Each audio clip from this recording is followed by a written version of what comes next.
일본 땅 대마도 얘기를 좀 해볼까요? 가끔 우리나라 사람들이 대마도가 우리 땅이었다며 핏대를 올리는 걸 보는데 그건 독도가 일본 땅이라는 것 이상의 억지입니다. 삼국시대 이래 대마도에 우리말 쓰는 사람들이 살았던 적은 없어요. 일본의 대한반도 전진 기지이자 최전방 요새였고 워낙 산밖에 없는 동네라 일본보다는 조선의 기대에 살아가야 하는 처지였지만 말입니다.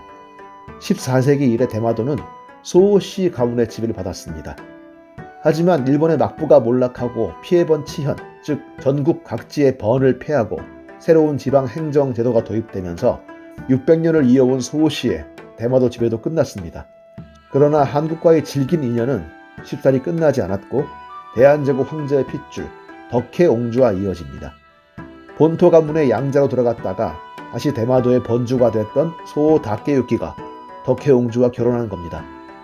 황제의 딸을 어찌 변방의 섬 주인에게 시집 보낼 수 있냐는 분노도 있습니다만 소호 다케유키는 우리에게 알려진 것처럼 질이 나쁜 인간은 아니었다고 합니다. 동경제대를 나온 엘리트에 시화에 두루 능한 교양인이었고 덕혜옹주에게도 그렇게 나쁘지 않은 남편이었다고 합니다. 몰락한 대마 번주, 우리식으로 말하면 대마도주는 1931년 멸망한 나라의 황녀를 아내로 맞았습니다. 덕혜옹주는 1911년생이니까 우리 나이 21. 하지만 덕혜옹주는 이미 마음의 병이 들어 있었습니다. 8살 나이로 엄마 품 떠나 낯선 고장에서 자란다는 건 쉬운 일이 아니었겠죠.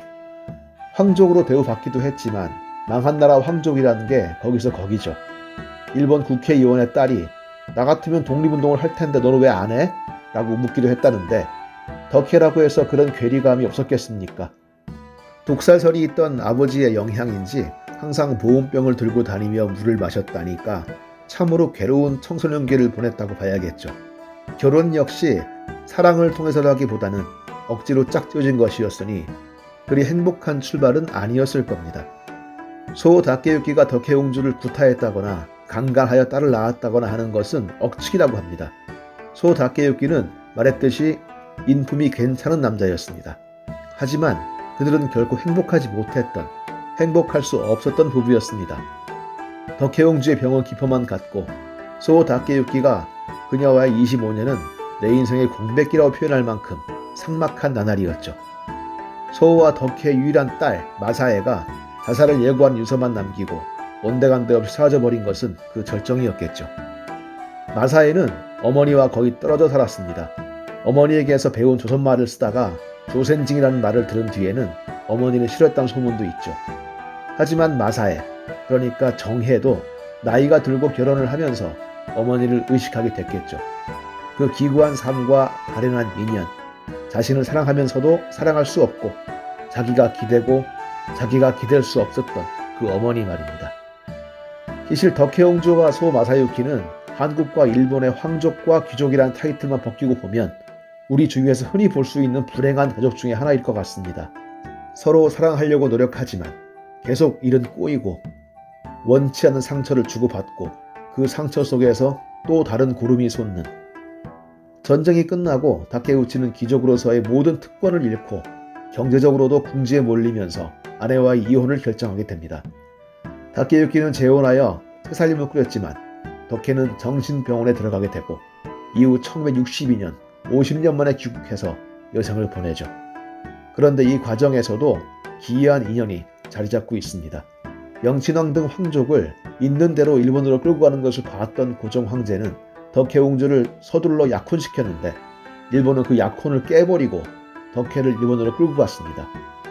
그때 파혼당한 이의 형이 기자로 일하고 있었는데 덕혜의 사연을 듣고 일본 정신병원에 가서 그녀를 만났던 겁니다. 그는 박정희 대통령에게 호소했고 마침내 덕혜옹주는 현해탄을 건너올 수 있었습니다. 돌아왔을 때 순종비 윤씨에게는 큰 절을 올렸지만 항렬상 아랫사람들에게는 거리낌 없이 큰 절을 받았다고 합니다. 정신은 온전치 못했지만 돌아온 공주로서의 자각만은 놓지 않았던 것일까요? 후일 다케유키는 한국을 방문해서 덕혜옹주를 만나고 싶다는 희망을 피력했지만 거절당합니다. 할 일 없이 일본으로 돌아간 다케유키는 덕혜옹주보다 먼저 세상을 뜨는데 그가 남긴 글들 가운데에는 덕혜에게 전하는 짧은 글도 있다고 합니다. 지켜주지 못해 미안하다는. 온전치 못한 상태로 여생을 보낸 덕혜옹주를 보살핀 것은 일본인 새언니 이방자 여사였습니다.